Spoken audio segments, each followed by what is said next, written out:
धन्यवाद अध्यक्षा जी कि आपने मुझे इस महत्वपूर्ण बिंदु पर बोलने का मौका दिया। मुझे दुख है इस बात का कि हमारे भाजपा के साथी अभी इस सदन में नहीं हैं, क्योंकि वही हमारे भाजपा के साथी और इनसे पहले इस सदन में बैठे भारतीय जनता पार्टी के बड़े बड़े नेताओं ने इस सदन की पावर बढ़ाने की बात करी और सालों तक करी। भारतीय जनता पार्टी साल दर साल संघर्ष करती रही कि दिल्ली को पूर्ण राज्य का दर्जा मिले। हर साल जब भी वो लोकसभा का चुनाव लड़ते थे, मैं उनके इतने मैनिफेस्टो लेके आई हूं, 1989, 1991, 1996, 1998, 2004, हर बार वो एक वादा जरूर करते थे। वो ये वादा करते थे कि हम दिल्ली को पूर्ण राज्य का दर्जा देंगे। बीजेपी के बड़े बड़े दिग्गज नेता आडवाणी जी, वाजपेयी जी, सुषमा स्वराज जी, मदन लाल खुराना जी, सबने बार बार हर फोरम पर यही बात करी कि हमें दिल्ली को पूर्ण राज्य का दर्जा देना। 2013 में जब दिल्ली में विधानसभा चुनाव था, मैं कुछ उस समय के इनके ट्वीट्स इकट्ठे करके लाई हूं भारतीय जनता पार्टी के। ये भारतीय जनता पार्टी का ही ट्विटर का हैंडल है जो बार बार यही कहता रहा कि दिल्ली को पूर्ण राज्य का दर्जा मिलना चाहिए, दिल्ली वालों को अपना अधिकार मिलना चाहिए। 2013 का भारतीय जनता पार्टी का मैनिफेस्टो सबसे पहले ये कहता है, जहां पे वो कहता है our commitments full statehood for Delhi, ये उनका पहला वादा था। हालांकि मैं आपको ये भी बता दूं कि भारतीय जनता पार्टी ने अब अपने इस मैनिफेस्टो को पूरे वेब, इंटरनेट से, सोशल मीडिया से गायब कर दिया है, क्योंकि उसमें उन्होंने खुद वादा किया हुआ है कि दिल्ली को पूर्ण राज्य का दर्जा देंगे। 2014 में भी अगर आप इसमें देखिए, जब 2014 में भारतीय जनता पार्टी केंद्र का चुनाव जीत कर आई तो हर्षवर्धन जी ने कहा कि सबसे पहला जो हम वादा पूरा करेंगे, जो मोदी जी वादा पूरा करेंगे, वो दिल्ली को पूर्ण राज्य का दर्जा देने के लिए करेंगे। तो इतनी लंबी लड़ाई जो वो लड़ते आए कि दिल्ली को पूर्ण राज्य का दर्जा देंगे, तो 2014 के बाद ऐसा क्या हो गया कि वो अपना वादा भूल गए। एक्चुअली अध्यक्षा जी, 2015 में दिल्ली में कुछ अद्भुत हो गया जिससे ये भारतीय जनता पार्टी के हमारे साथी हो गए परेशान। 2015 से पहले दिल्ली के लोग भी बाकी देश के लोगों की तरह परेशान रहते थे, हताश रहते थे, निराश रहते थे। बहुत सिनिसिज्म से वो राजनीति को, पॉलिटिशियंस को देखते थे। क्यों? क्योंकि उनको लगता था कि चुनाव में किसी को भी वोट दे दो, क्या फर्क पड़ता है। सरकारें आती हैं, सरकारें जाती हैं, पार्टियां आती हैं, पार्टियां जाती हैं, लेकिन एक आम आदमी की जिंदगी में कोई बदलाव नहीं आता। एक आम आदमी को महीने की पहली तारीख पे ये सोचना पड़ता है कि इस महीने मेरा घर कैसे चलेगा। एक आम आदमी को ये सोचना पड़ता है कि अगर मेरे परिवार में कोई बीमार हो गया तो परिवार के सारे जेवर, परिवार की सारी जमीन को गिरवी रखना पड़ेगा। एक आम आदमी ये सोचता है कि अगर हमें अपने बच्चे को अच्छी शिक्षा देनी है तो हमें अपने पेट काट के बच्चे को प्राइवेट स्कूल में भेजना पड़ेगा। कोई फर्क नहीं पड़ता कि कौन सी सरकार आती है, कौन सी सरकार जाती है। लेकिन 2015 में दिल्ली के लोगों ने देखा कि दिल्ली की राजनीति में एक ऐसा आदमी आया जो नेता नहीं था, जो उनका बेटा था, उनका छोटा भाई था, जिसने उनको वादा किया कि उनकी जिंदगी को बेहतर बनाएगा। 2015 में दिल्ली के लोगों ने आम आदमी पार्टी को, अरविंद केजरीवाल जी को अपना प्यार दिया, अपना आशीर्वाद दिया, अपनी वोट दी और इस सदन में 70 में से 67 सीट जिता के भेजा आम आदमी पार्टी को, अरविंद केजरीवाल जी।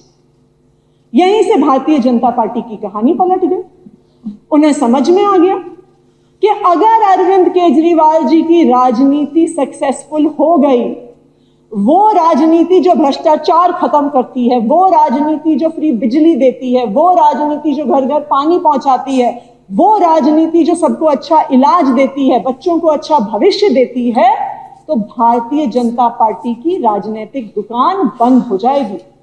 और यही डर था जिसकी वजह से मई 2015 में एक गैर कानूनी, गैर संवैधानिक नोटिफिकेशन एमएचए द्वारा इशू किया जाता है और कहा जाता है कि संविधान कुछ भी कहे, संविधान तो ये कहता है कि लैंड, लॉ एंड ऑर्डर और पुलिस के अलावा बाकी सारी ताकत चुनी हुई सरकार के पास है। लेकिन एमएचए एक नोटिफिकेशन इशू करता है, कहता है कि सर्विसेज यानी अफसरों की ट्रांसफर, पोस्टिंग, अफसरों को आदेश देने की ताकत दिल्ली की चुनी हुई सरकार के पास नहीं रहेगी। अध्यक्षा जी, 8 साल तक दिल्ली के मुख्यमंत्री अरविंद केजरीवाल जी ने संघर्ष किया। इस नोटिफिकेशन के बावजूद, इस संघर्ष के बावजूद उन्होंने दिल्ली वालों के कान नहीं रुकने दिए। कभी वो सड़क पर उन्होंने लड़ाई लड़ी, एलजी ऑफिस में जाके लड़ाई लड़ी, कोर्ट में जाके लड़ाई लड़ी, लेकिन दिल्ली में उन्होंने वो करके दिखाया जो देश के 75 साल के इतिहास में नहीं हुआ। आज दिल्ली वालों को 24 घंटे बिजली मिलती है, फ्री बिजली मिलती है। हजारों ऐसी कॉलोनियां हैं जहां पे पहली बार पानी की लाइन पड़ी है, सीवर की लाइन पड़ी है। देश के इतिहास में पहली बार सरकारी स्कूल के हजारों बच्चे जो गरीब परिवार से आते हैं, वो हर साल जेईई नीट का एग्जाम क्लियर करके देश के बड़े बड़े इंजीनियरिंग कॉलेज और मेडिकल कॉलेज में एडमिशन लेते हैं। 8 साल तक अपनी ताकत कम होने के बावजूद भी अरविंद केजरीवाल जी ने दिल्ली के लोगों के लिए लड़ाई लड़ी। दूसरी तरफ उन्होंने कोर्ट में लड़ाई लड़ी, पहले हाई कोर्ट, सुप्रीम कोर्ट की डिवीजन बेंच, कॉन्स्टिट्यूशन बेंच 2-2 बार बैठी, लेकिन दिल्ली के हक की लड़ाई अरविंद केजरीवाल जी लड़ते रहे। और आखिर में भारत की सबसे बड़ी अदालत सुप्रीम कोर्ट, उसकी कॉन्स्टिट्यूशन बेंच ने 11 मई को एक फैसला दिया, एक तरफा फैसला, यूनानिमस 5-0 का फैसला।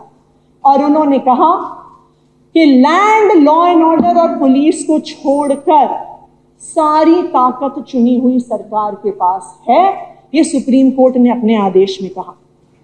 लेकिन भारतीय जनता पार्टी का क्या है?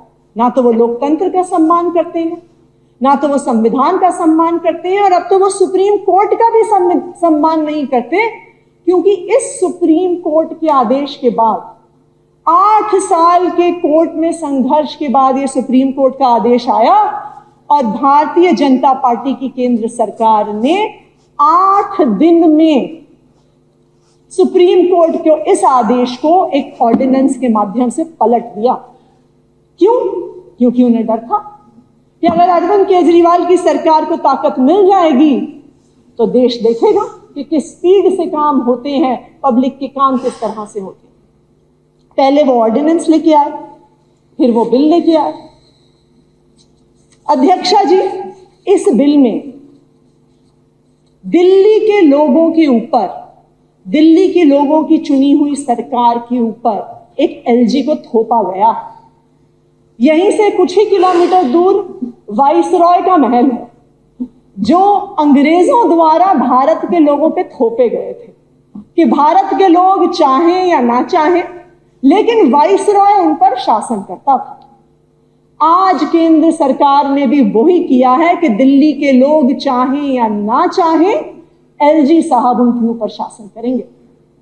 लेकिन मैं भारतीय जनता पार्टी को यह कहना चाहती हूं कि उन्होंने अरविंद केजरीवाल जी की ताकत कम नहीं की है, उन्होंने दिल्ली की चुनी हुई सरकार की ताकत कम नहीं की है, उन्होंने दिल्ली की जनता के वोट के अधिकार को छीना है।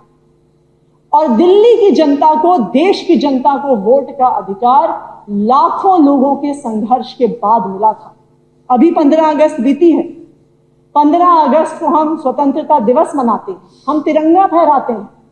ये तिरंगा फहराने का अधिकार, वोट करने का अधिकार सैकड़ों लाखों स्वतंत्रता सेनानियों की कुर्बानी के बाद मिला है। भारतीय जनता पार्टी को यह याद रखना होगा कि लोकतंत्र जनता का शासन होता है, और अगर आप जनता की ताकत को छीनोगे तो जनता आपको मुंह तोड़ जवाब देगी। कुछ ही महीनों में लोकसभा का चुनाव आ रहा है। मुझे पूरा भरोसा है कि जो आपने दिल्ली के लोगों के साथ अत्याचार किया है, जो आपने दिल्ली के लोगों की ताकत छीनी है, यही दिल्ली के लोग भारतीय जनता पार्टी को मुंह तोड़ जवाब देंगे। ना सिर्फ लोकसभा में 7 सीटें भारतीय जनता पार्टी हारेगी, लेकिन ये जो 8 सीटें भी इन्हें दिल्ली की विधानसभा में मिली हुई हैं 2025 के चुनाव में ये भी चली जाएंगी और 70 में से 70 सीटें दिल्ली के लोग अरविंद केजरीवाल को देंगे।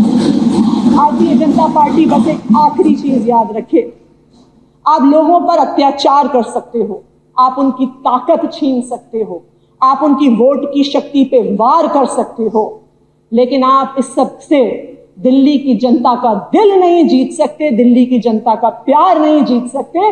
दिल्ली की जनता का प्यार अरविंद केजरीवाल जी के साथ था, है और रहेगा। धन्यवाद।